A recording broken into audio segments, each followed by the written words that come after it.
Hey guys, it's Asus. I'm in the car right now. I'm heading to the dentist to get my teeth cleaned. So I've had a few questions around podcasting. What my process is for publishing podcast episodes. So thought it'd be great since I'm on a break right now and going to the dentist's office. If I just hit that play button or record button and tell you guys what I do. So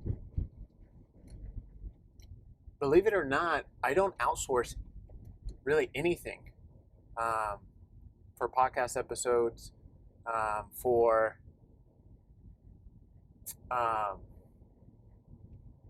video editing. I don't do any outsourcing at all. Eventually I will, but it hasn't been a lot or even overwhelming, to be quite honest. The one thing that I really like about interviewing professionals in their industry, meaning entrepreneurs and B2B marketing professionals, is that they know their stuff already. They know their strategies. They're passionate about what they do on a day-to-day basis, and they're all leaders, right? And my video editing is close to flawless because they're professionals that know how to get it done and know their stuff. So I do little to no editing for the video part. I use iMovie because I have a MacBook, and honestly, I just like chop off the beginning and the end. That way, it doesn't sound awkward. Because we're doing some small talk at the beginning and a little bit at the end saying bye. It's just weird. It's like, who's going to say bye first, right? But other than that, that's it. Now, one thing that I've noticed is a lot of people are spending a lot of time coming up with their captions, their subtitles for the videos, or outsourcing it, right? What I've done, call it a hack or tip, is as soon as I have finished editing the beginning and the end of my podcast episode, I then give it a name, a file name. And I treat it more because I'm an SEO expert. So I think of it more from the SEO perspective. Like, I need to have the keywords in the file name exactly the way I want it, right? And so it has the hyphens and everything in between. So I do that, and then I save it to my downloads or desktop file. And then I go to my YouTube channel, which, by the way, if you have a podcast and you're thinking about doing video, it's not just audio, but audio and video, consider, starting your YouTube channel. It's great for SEO purposes, more eyeballs, trust me. So I then, after I go from my iMovie, I download it as a file, save it as a file name, and then I upload it to my YouTube channel, and I save it as private. And why do I do that? Because YouTube automatically generates subtitles for you, for your videos. They take time to do it. Sometimes it's as quick as 30 minutes. Sometimes it's, it takes a full day. I'm not sure how their systems work on the back end, but I'm sure they're getting flooded with everything. But they do that for free. They automatically provide subtitles for all your videos. And you have the feature in YouTube where you can say, hey, I don't want automatic subtitles. I'll add my own, which you can do yourself, right? But what I do, and I do this over the weekend because I'm just slammed during the weekdays, is I go ahead and go and edit that auto-populated subtitles that YouTube provided.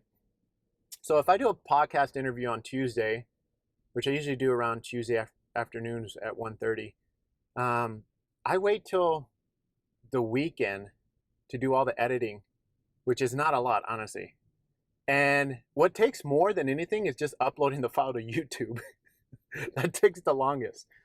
And since they already auto-populated the subtitles, all you have to do is go into the editor for the subtitles and then just tweak. It's like if you're doing a podcast episode and then you want the transcript for that, you get a content writer or you edit it yourself and you just clean it up a little bit and that's it. And that's what I do pretty much for my podcast episodes. And let me be clear about this. I'm doing this for the short clips of my podcast episodes. The ones that you see on LinkedIn, on Twitter, they're usually like a minute and 30 seconds. I'm doing subtitles for a minute and 30-second videos, and I'm just doing the cleanup for it. So that's going to go like that, super fast, right? So that's a hack or a tip for you. Once that's done, I then publish those edits, and then I upload it to LinkedIn. And by the way, LinkedIn has an area when you upload a video that asks you what's the captions or subtitles, so you can upload it to them. I haven't done any experimenting, but I'm guessing that's a good way to trigger an algorithm, is to upload the captions and subtitle files. Maybe someone who has already done the experiment and maybe think it's worth it or not worth it. I don't know. But I do it just for SEO purposes. And also to increase my engagement and click-through rate, for lack of a better saying, because I want people to see it. A lot of these LinkedIn videos, they play with no audio and it's so annoying. So then I add the captions or subtitles. That way you at least can read what's happening and what we're saying. So hope that helps. I uploaded, also they do a thumbnail, LinkedIn. So when you upload a video, there is a captions/subtitles area that you can upload. I always do .srt. That's the file format that they want. And then I upload a thumbnail, which, by the way, you can do a thumbnail on Canva, canva.com. Super easy. You can even type it in, LinkedIn post, and they give you the dimensions already. It's a template. You just do it. I try to put eye-catching colors, orange, yellow, green, red.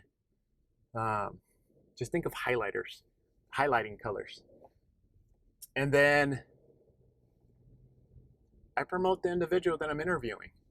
So I ask for the professional headshot, slap it on there, make sure the colors go well together, and I put it on there as a thumbnail on LinkedIn. That's really my process. And then when it comes to just uploading the audio, in iMovie, you can convert it to a MP3, and I'm not really into audio quality and everything like that. I'm like, if you can hear me perfectly fine, awesome. If not, turn up the volume. Okay, I'm driving right now in the car, so I probably don't have the best audio right now. But one of the things that I did want to say is I converted to MP3. I uploaded to Anchor, which is our podcast hosting provider. Sorry, a little tongue twister there for me. And then I schedule it for like Tuesday or Wednesday or Thursday. So I'm Pacific time. I'm in California. I'm in San Jose, California. So we've been publishing them at 2 a.m. Pacific time. And the reason behind why I do that is because I have listeners pretty much all around the world. And I'm considering the East Coast people. So 2 a.m. in California makes it 5 a.m. on the East Coast. A lot of people are already up. A lot of people are already listening to the podcast. So I do that. Also, I've done some research. I think there's a Medium article on this, or story, about 2 a.m. on a Tuesday or Wednesday. Anywhere between 2 a.m. and 5 a.m. is like prime time to publish your podcast episodes. So that's another thing to consider too. Anyways, I'm at the dentist's office. Hope this was helpful. Hope this brought you guys some value. Maybe it helps changing up your process. Maybe you give me some feedback on, making my process more efficient. I'm open for feedback. But anyways, you guys have a great day.